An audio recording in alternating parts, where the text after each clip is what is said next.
Madam Khaleda Zia মুখে কুলু পেটে বসে আছে, একটা কথা তিনি বলে না। এখন বলেন না কেন?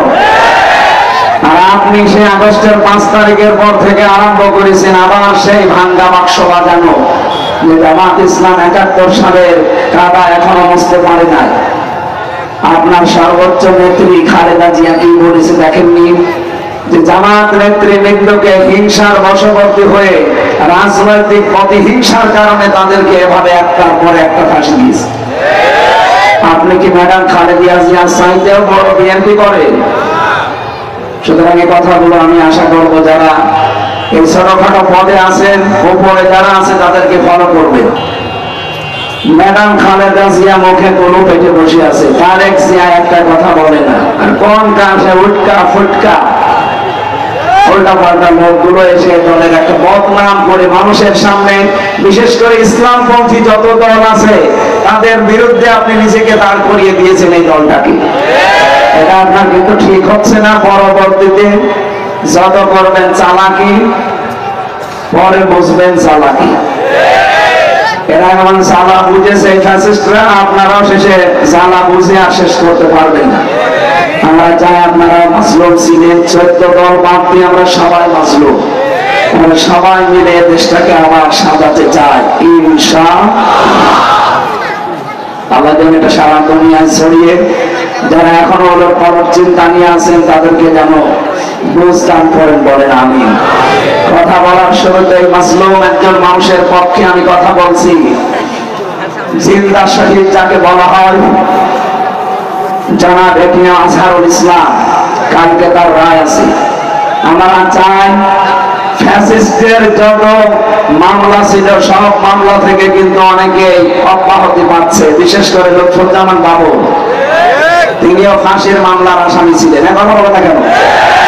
তাকে যদি ছেড়ে দেওয়া হয়, সুতরাং এখন আর আমাদেরকে হাইকোর্ট দেখাবেন না, এই বাধা এই বাধা, কোনো বাধা নেই। আমরা চাই সব বাধা শেষ, কালকে যেন ওনাকে মুক্তি দেওয়া হয়। এরা চান কারা দেখুন,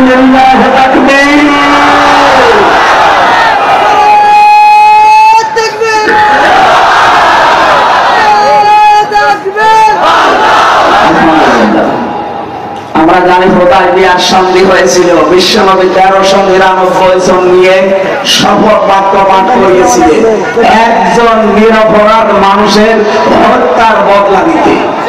তিনি হযরত ওসমান ইবনে আফফান। ওরা যখন ঘোষণা দিয়েছে যে ওসমানকে মেরে ফেলা হয়েছে, নবীজি বললেন হজের এরা তুলে ফেলো, রোজা রেখেছে রোজা ভেঙে ফেলো, এই বাবলা গাছের নিচে আমার হাতের উপরে হাত দাও। ওই হাতগুলো আল্লাহর হাতের উপরে ছিল। নবীজি 1399 জনকে বললেন আমার হাতের উপরে হাত লাগাও, এটা আল্লাহর হাতের উপরে হাত লাগানোর শামিল।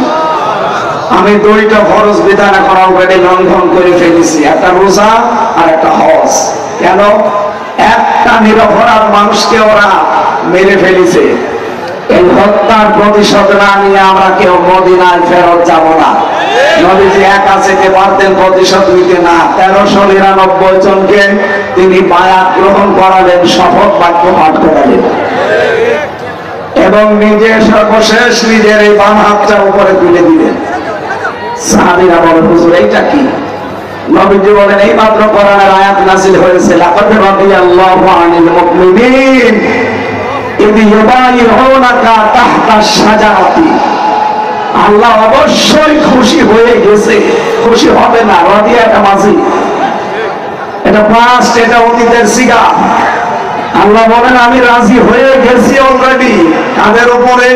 এই মুমিনদের উপরে, যারা আপনার হাতের উপরে হাত দিয়ে গাছের নিচে শপথ বাক্য পাঠ করছে। আমি তাদেরকে 3টা বিষয় দিয়ে দেব।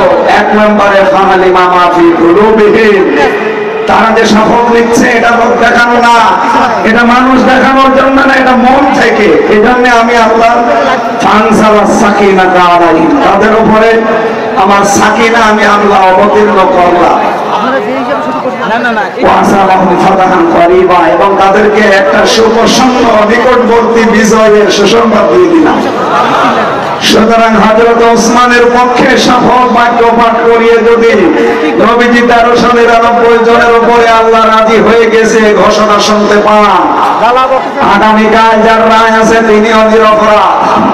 তার অপরাধ একটাই, ওমা নাকামু মিনহুম ইল্লা ইউমিনু বিল্লাহিল আসিসিল হামিদ। তার কোনো অপরাধ নেই, তিনি শুধু একামতে দিনের কর্মী, এটাই অপরাধ। তিনি যদি আজ বামপন্থী দল করতেন তিনি মন্ত্রী হতেন। এক কথা বলেন না কেন? আপনি যান রংপুরের বদরগঞ্জ তারাগঞ্জে তার কি জনপ্রিয়তা তার। সুতরাং তিনি বামপন্থী রাজনীতি করলে এখন কিন্তু মন্ত্রী থাকতেন দেশে। শুধু জামাত ইসলামী করার কারণে হিংসার বশবর্তী হয়ে রাগ করে তার জীবনটা আপনারা নষ্ট করে দিয়েছেন। এখানে আমরা চাই আগামীকাল নিরপরাধ এই মানুষের পক্ষে 18 কোটি মানুষ আমরা ওই 1399 জনের মতো দাঁড়াতে চাই।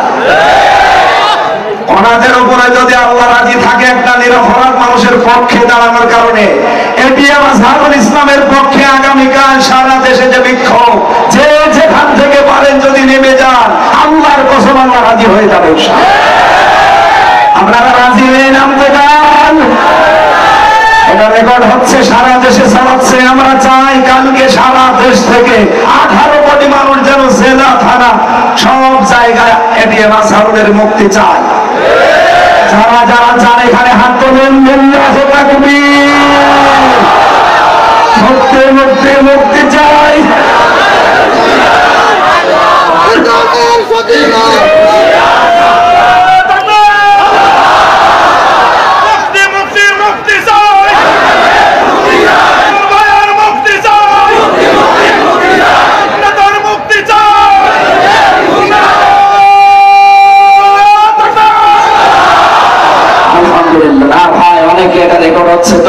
বিভিন্ন জায়গায় এখন লাইভ চলছে, অনেকে মনে করবে যে এটা রাজনীতি। আল্লাহর কসম এটা রাজনীতির উদ্দেশ্যে আমি বলি নাই, বলেছি আমার ঈমান থেকে। 1000 বছর আগে হযরত ওসমান নিরপরাধ ছিলেন, তার পক্ষে দাঁড়িয়ে যদি 1399 জন যারা বায়াত নিচ্ছিল তাদের উপর আল্লাহ রাজি হয়। আমরা নিজে দেখেছি জেলখানায় আমরা দুজন, সে একটা নিরপরাধ মানুষ, মুরব্বী মানুষ, তার জীবনটা নষ্ট করে দিয়েছে হাসিনা। রাগ করি হিংসার বশবর্তী হয়ে এই মহিলা বহু মানুষের জীবন নষ্ট করেছে, তার ভেতরে আজার নাই। আমরা চাই তার শেষ জীবনটা সে যেন পরিবারের কাছে কাটাতে পারে। তার স্ত্রীটাও বিদায় নিয়েছে, অন্তত ছেলে মেয়ে যেগুলো আছে তাদের কাছে শেষ বয়সে যেন অন্তত কিছুটা হলো শান্তি পায় না। কোরআনের পাখিকে ফিরতে দেয়নি, ইনজেকশন দিয়ে মেরে ফেলেছে।